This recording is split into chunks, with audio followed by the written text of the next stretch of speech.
Good afternoon, everyone, and welcome to another day with Tales with Miss Fennell. I have a story for you today. How many of you have ever wanted something so bad, but your parents told you couldn't have it? Maybe it's something that you've seen on TV. Maybe it's something you saw that a bigger brother and sister might have had. Or maybe it's something you saw a friend have at school and you wanted it really, really bad, but your parents told you that you wouldn't be able to have it. How did that make you feel? Well, my character friend in this story that we're going to read today can relate to you. His name is Jeremy, and the story today is called Those Shoes by Maribeth Boelts. And in this story, all Jeremy wants is a pair of shoes that he has seen friends at school wearing, and he wants them really bad. But then Grandma tells him no.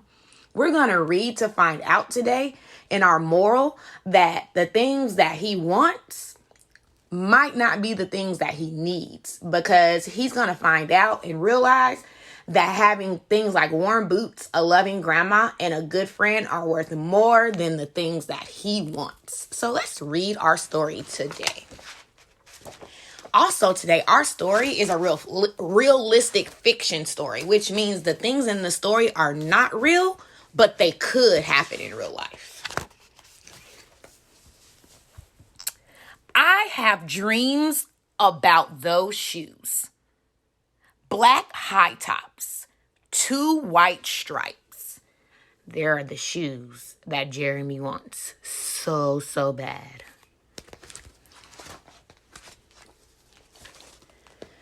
Grandma, I want them. There's no room for want around here. Just need, Grandma says. And what you need are a new pair of boots for winter.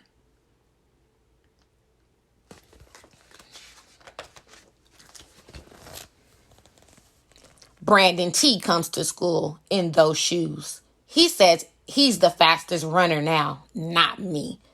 I always was the fastest before those shoes came along. Nate comes to school in those shoes. Antonio and I count how many times Nate goes to the bathroom. 7 times in one day, just so he can walk up and down the hall real slow. Next, Alan, Jacob, and Terrence each get a pair. So I can tell that Jeremy's kind of sad and maybe jealous of all the other people that have the shoes and he doesn't.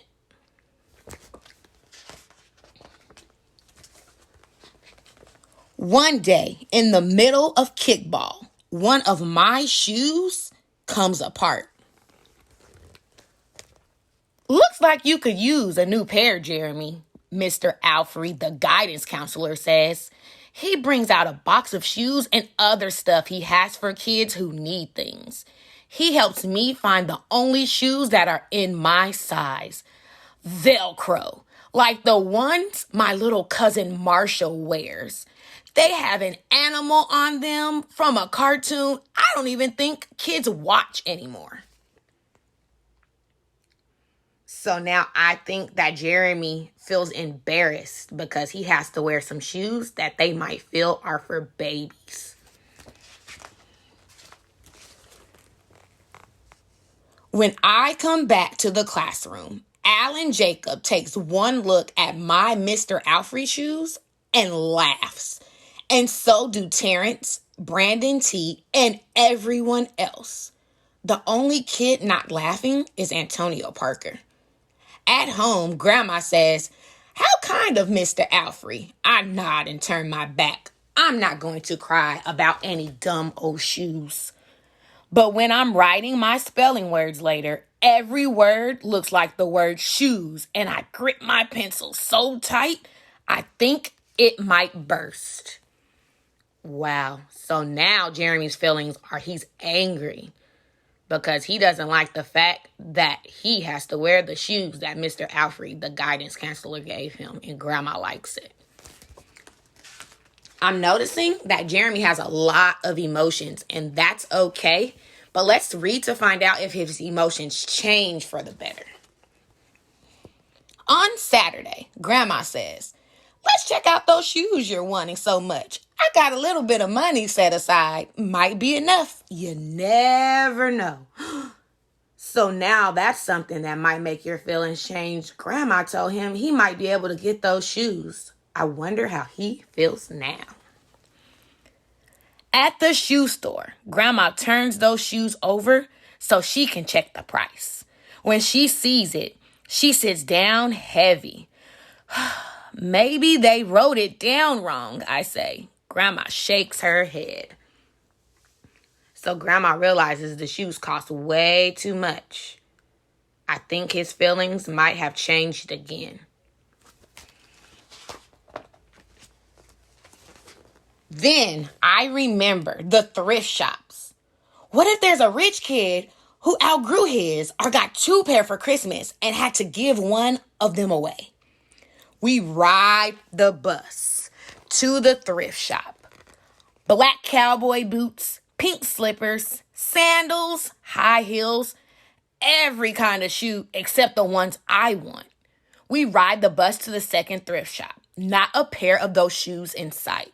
Around the corner is the third thrift shop. I see something in the window. I wonder what he sees that he might want. Do you think it's those shoes? I don't know. Let's read to find out. Black shoes with 2 white stripes. High tops, perfect shape, $2.50. Those shoes. Oh my goodness. My heart is pounding hard as I take off my shoes and hitch up my baggy socks. How exciting, Grandma says. What size are they? I shove my foot into the first shoe, curling my toes to get the heel in. I don't know, but I think they fit. Whoa, friends, do you think that those shoes fit Jeremy? It said he curled up his toes and tried to squeeze them in. I think the shoes might be a little bit too small. Grandma kneels down on the floor and feels for my toes at the end of the shoes. Oh, Jeremy, she says, I can't spend good money on shoes that don't fit. Uh-oh, so the shoes don't fit. How do you think Jeremy feels now? If you probably said sad or frustrated, Miss Fennell thinks the same thing. I put the other shoe on and tried to walk around. They're okay, I say, holding my breath and praying that my toes will fall off right then and there. But my toes don't fall off. I buy them anyway with my own money, and I squeeze them on and limp to the bus stop. Oh no, Jeremy, I don't think wearing shoes that don't fit in is a good idea.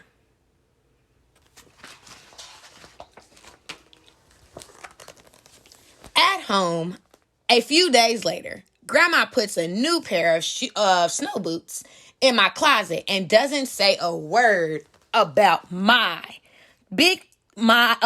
2 big feet shuffling across the room in my 2 small shoes.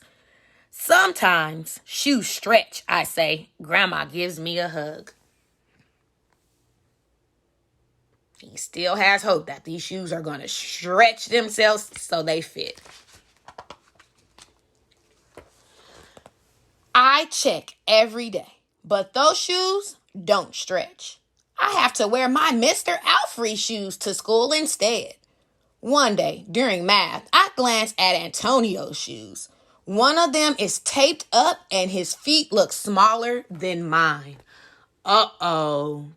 I think Jeremy might have an idea what to do with those shoes. He sees Antonio, the only kid that did not laugh at him when the others did, and he sees that his shoes are messed up too, and he's having a thought. What do you think he's thinking?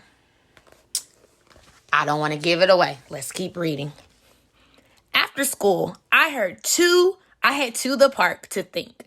Antonio is there, the only kid who didn't laugh at my Mr. Alfrey shoes.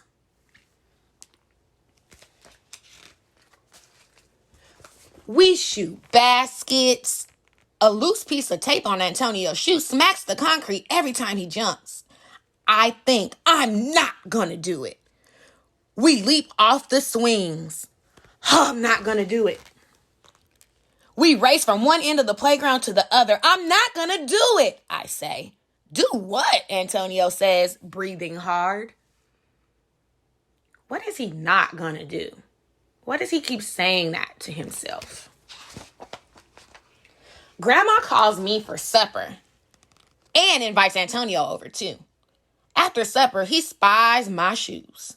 How come you don't wear them? Antonio asks. I shrug. That means he's like, I don't know. My hands are sweaty. I can feel him wishing those shoes were his. That night, I'm awake for a long time, thinking about Antonio. When morning comes, I try on my shoes one last time. One last time is a clue for Miss Fennell. That means that something's getting ready to happen. What does him trying on the shoes one last time mean? Take a moment to think about that so you can see if you are right. Okay, I have my thought. Let's keep reading. Before I can change my mind, the shoes are in my coat. Snow is beginning to fall as I run across the street to Antonio's apartment. I put the shoes on his front door, push the doorbell, and run. Oh my goodness. We talk about practicing team at Kit Antioch, and what do we see him doing? He's showing team by putting those shoes that he wanted so bad and he bought with his own money and giving them to somebody that needed them a little bit more than he did. That is some great friendship. After school, Antonio is smiling big in his brand new shoes. I feel happy when I look at his face and mad when I look at my Mr. Alfrey shoes. So I notice he's feeling two things. He's feeling happy because he was able to give those shoes away to somebody else that needed them, but he's sad that he still doesn't have the shoes that fit him. But later, when it's time for recess, something happens. Everywhere there is snow. Leave your shoes in the hall and change into your boots, the teacher announces. Leave your shoes in the hall. It's then I remember what I have in my backpack. New boots. New black boots that no kid has ever worn before. Standing in line to go to recess, Antonio leans forward and says, "Thanks." I smile and give him a nudge. Way to go, Jeremy. Let's race. Well, guys, this story was super awesome, because it teaches me that it's not about the things that I want. It's all about the things that I need the most that should make me the happiest. And in this case, what Jeremy learned is that he doesn't need those shoes that everybody else has to make him happy. He has a grandma that loves him, a friend that is super close and cool for him and stands up for him, and a new pair of boots to enjoy the snow in. Until next time, friends, I will see you later. Have a wonderful day.